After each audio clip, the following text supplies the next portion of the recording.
So in today's video we are finally building the 70cc performance engine for a Yamaha CA50.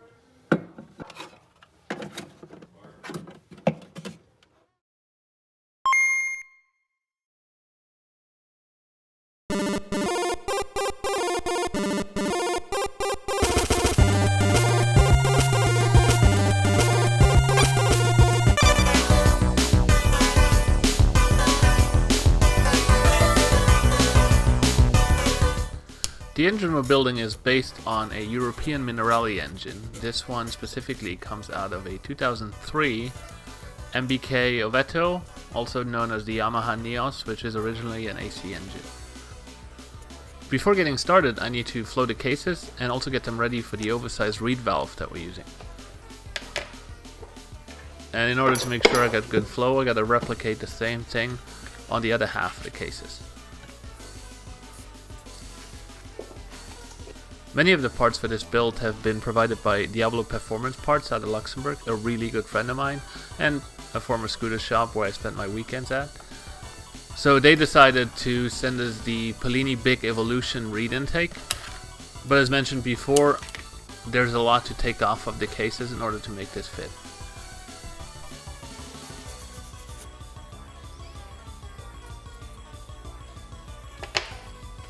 I do not have access to a vertical mill, so a file actually comes in pretty handy when doing something like this. You just gotta be really careful. And then when you get lazy, you just use a Dremel.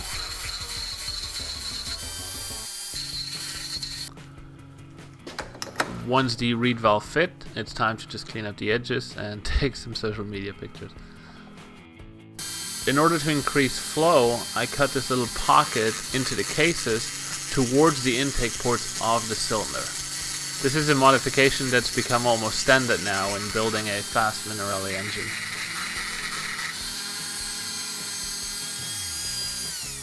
Here you can see how it circumvents the base of the cylinder and gives you better flow towards your intake ports. And then, just as planned, I replicate the same pocket in the other half of the crankcase.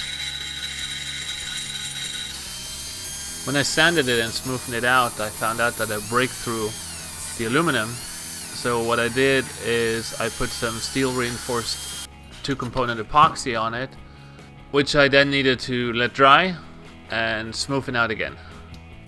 Once smoothened out, I gave it a quick sandblast, and it was ready to go. I love the sandblasted finish.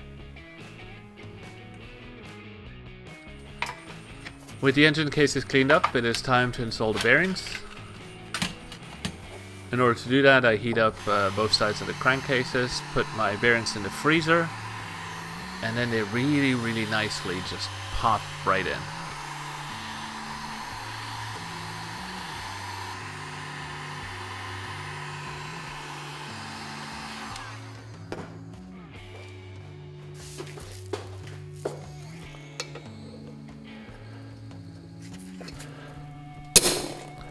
No force needed. Before putting the cases together, I took the chance to replace the swing-arm bearings. Otherwise you get stuck. That makes it really tricky to put them.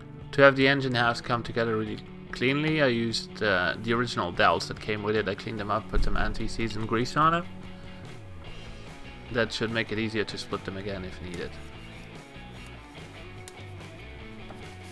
Before putting the crankshaft in, I heat up the bearings and I put a little bit of silicone gasket around the other half, the small half of the crankcase, and I then press it on to get an even surface. This is why on this side it doesn't quite look like that yet. Once the bearings are hot, I fetch my crankshaft from the freezer, which is deep frozen at this point, and it just slides right into it building one of these engines is so easy compared to many of the other Vespa engines that I did so far. Yeah, boom, it's right in there and it turns already. So we heat up the other side of the bearing too. You can see the silicon gasket here is a lot more complete, and then we push it on. I did not quite fill that right. But you can hear how it slides on. And once it's on there, we use the couple of bolts that go all around and torque them down and make sure everything's in place. Not on video, I used a feeler gauge to center the crankshaft in the cases, which makes it help turn really freely.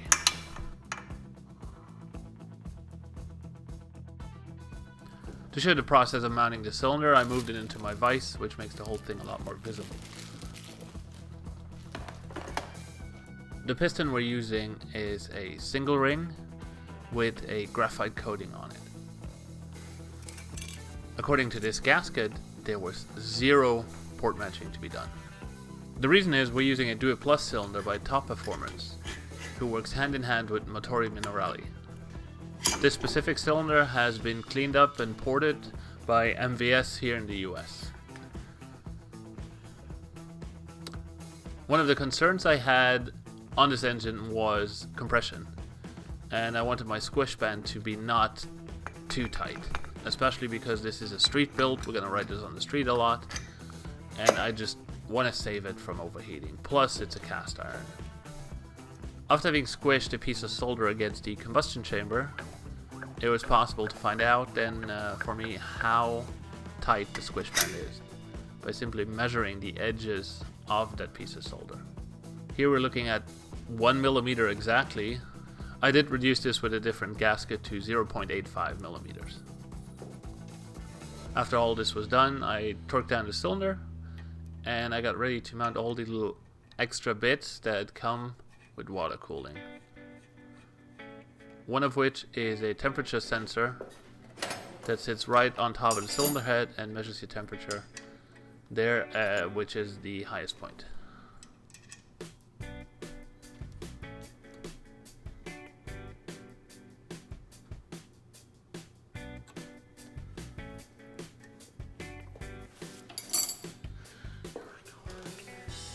The water connector you see here on the cylinder head is the return, while the one on the bottom of the cylinder goes straight to the water pump.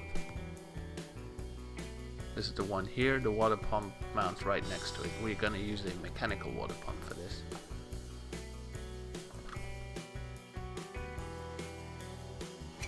With everything mounted, it was time to just bang in a couple of oil seals and make sure the engine's sealed up, and then mount the intake. That was also no big deal, and then use our PWK 24mm card.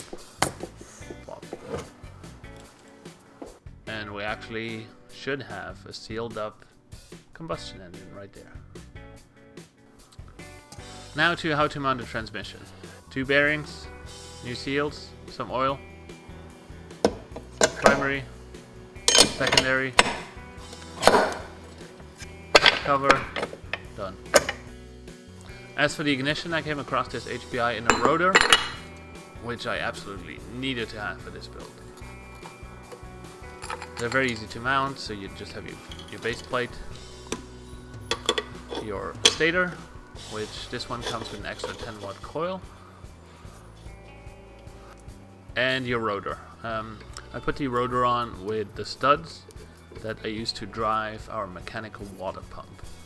We are using the water pump and the cover that comes with the Do It Plus Top Performance kit.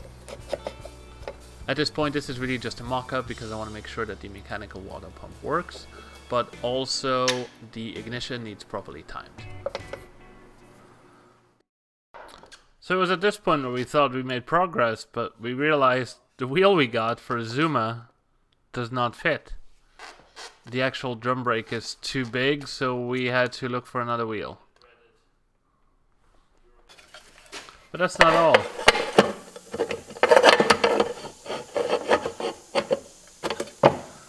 Turns out, Yamaha CVT covers do not fit European Minarelli engines.